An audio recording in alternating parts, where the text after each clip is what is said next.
warri online kun rakkoon isaan himatan guddoon waan PayPal wal qabatu. Yeroo mara PayPal Itoophiyaa keessatti hin dalagu, akkaawuntiin PayPal keenya delete nu jalaatee, akkaawuntiin PayPal keenya limit nu jalaatee jedhanii himatan jechuudha gizee hunda.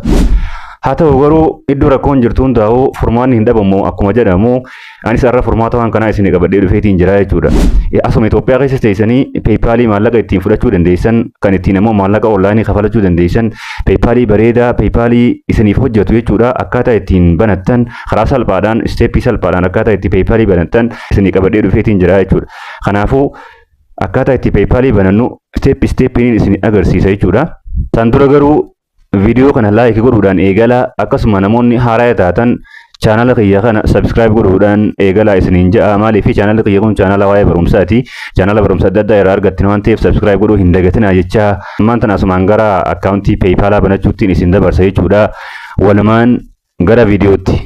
Akkaawuntii PayPal banuu eegaluudhaan dura akeekkachiisan isinitti himuu qaba. Akeekkachiifni inni jalqabaa maali yoo jettan, silkiin keessan kan isin amma PayPal ittiin banuu deemtan kun kan WhatsAppiin kana dura ittiin baname ta'uu qaba. Akkasuma yeroo ammaa kana kan silkii keessan keessatti yookaan qafoo keessan keessatti argamu ta'uu qaba jechuudha. Akeekkachiifni inni lammadaa emailiin keessan kan isin amma PayPal banuu deemtan kun emailii erga baname ture ta'uu qaba. That means arrumaan tana emailii bantanii arrumaan tana PayPal banuu dandeessanii. Kanaaf emailii yoo xiqqaate torbaan tokko ol ta'e yookaan immoo ji'a ol ta'e ta'uu qaba jechuudha emailiin keessan.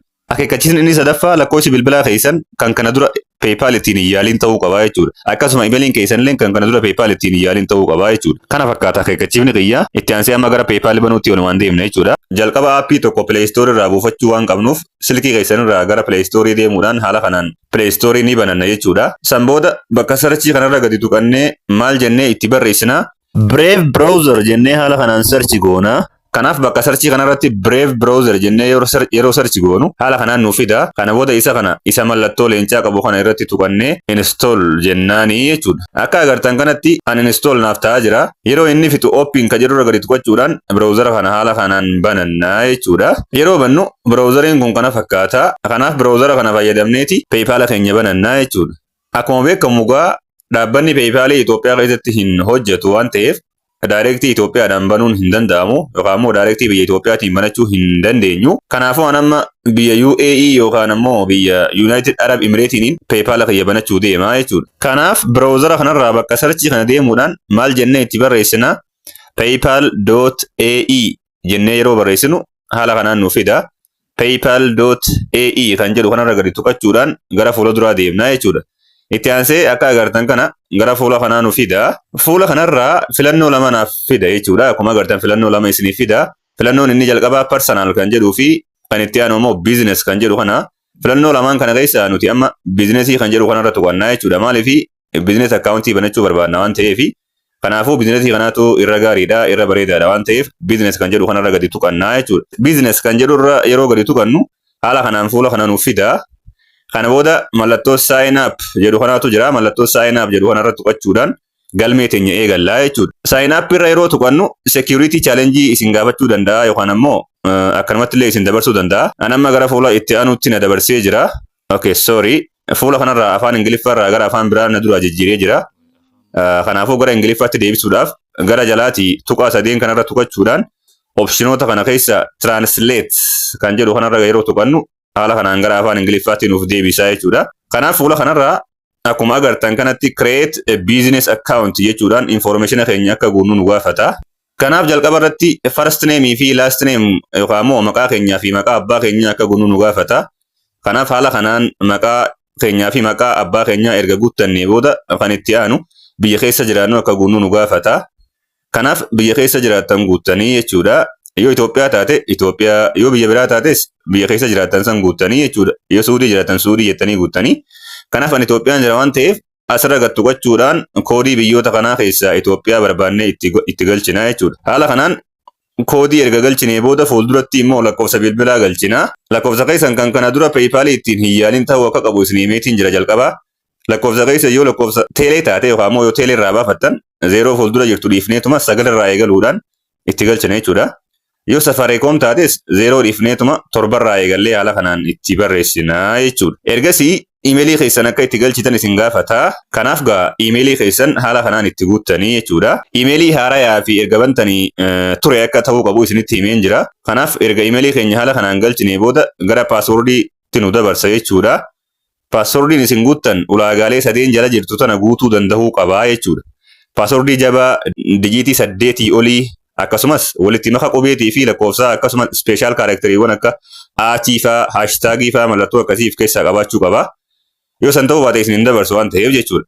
Haala kanaan ergaan itti barreeffadhee booda yoo sirrii ta'e ulaagaalee sadeenittuu raahitii naaf godha akkuma agartan kana. Kana booda sanduuqa gadii kanatti gootanii yookaan raahitii itti gootanii erga tarmii isaaniitii walii galtanii booda kan gurraacha'ee jiruu fi agree and create account jedhu kanarra gadi tuqachuudhaan gara fuula duraa deemtanii jechuudha. Kana booda security challenge isiniif fida. Amma keenarra akkaan tuqadhu na gaafachaa jira. Isinis suuraalee motorsaayikiliitii fi ibsaalee karaarra jiran fa'aa isin gaafachuu danda'a. Haaluma kanaan erga guunne booda verify kan jedhu kanarra tuqannee gara fuula duraa deemnaa jechuudha. Fuula kanarra lakkoofsa bilbilaa keenya verify gochuu akka barbaadu nu gaafata. Kanaaf text you a code kan jedhu kanarra gadi tuqachuudhaan koodiin akka nuuf ergu goona jechuudha.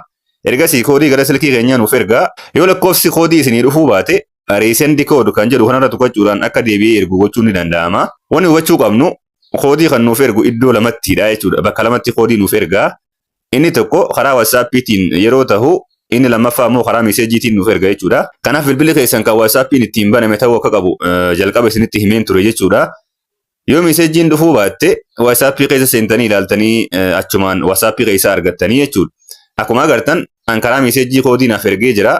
Kanaaf koodiin naaf ergamtee jirti waan ta'eef koodii kana asittiin galfadhaa jechuudha. Egaa akkuma agartan ergaan haala kanaan koodii itti galfadhee booda submit kan jedhuudhaan tuqadhaa. Submit yeroon jedhuun gara fuula kanaan dabarsaa. Fuula kanarraa immoo let's go kan jedhu kanaatu jira. Gara gadiiti let's go kan jedhurra gadi tuqannee gara fuula duraa deemnaa jechuudha.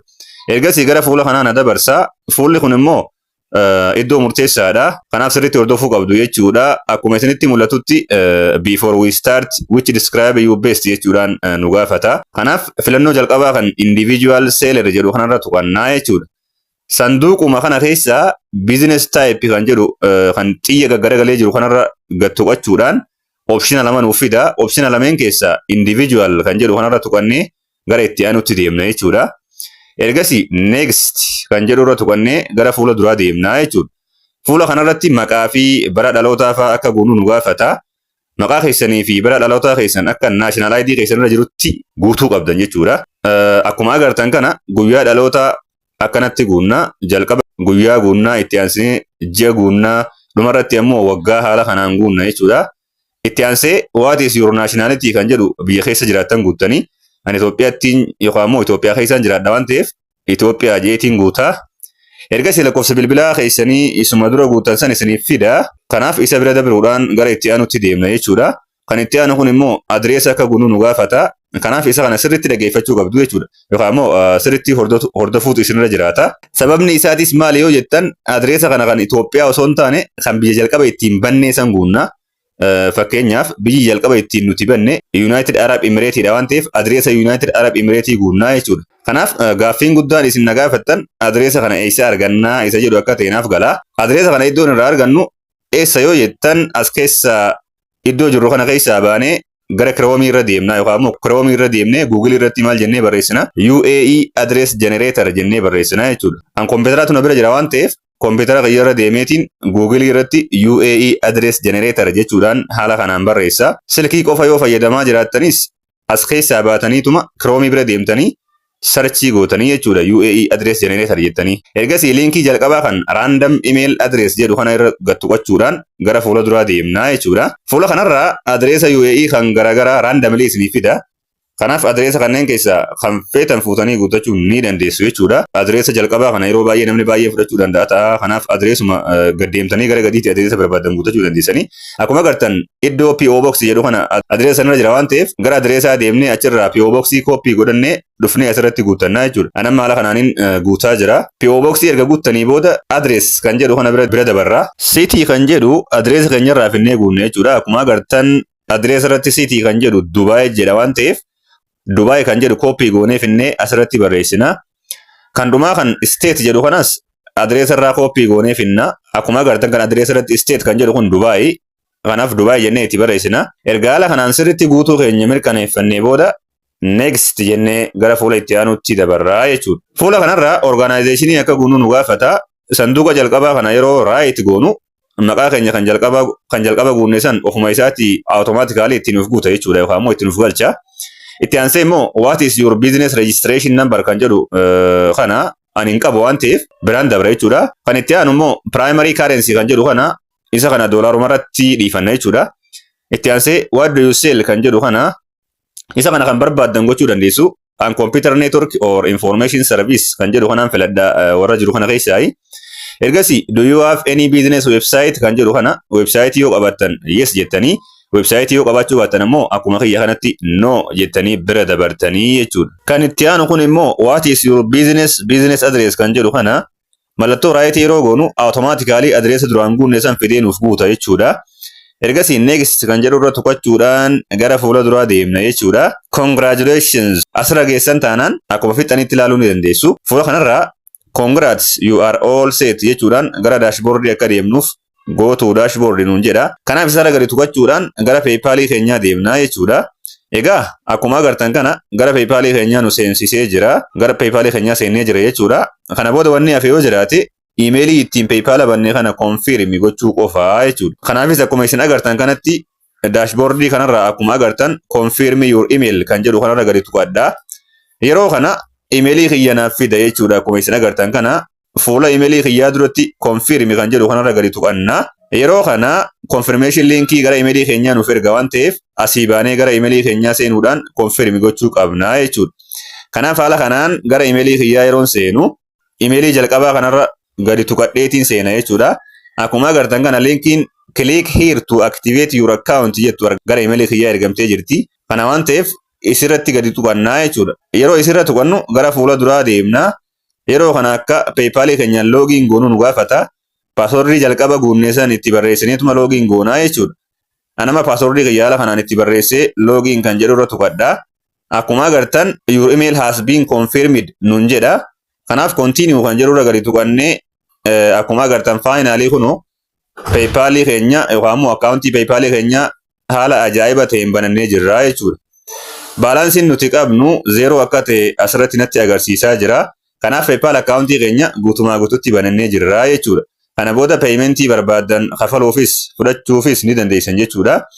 Egaa viidiyoon steepii tokko tokkoon tola isiniif hojjedhe kun yoo isinitti tole like itti roobsuudhaan akka nama hedduu bira gahu gochuu hin dagatinaa. Namoonni chaanaala kiyyaaf haarawaa taatan immoo subscribe gochuudhaan maatii kiyya tahaa. Viidiyoo biraatii walitti deebinaa nagayatti.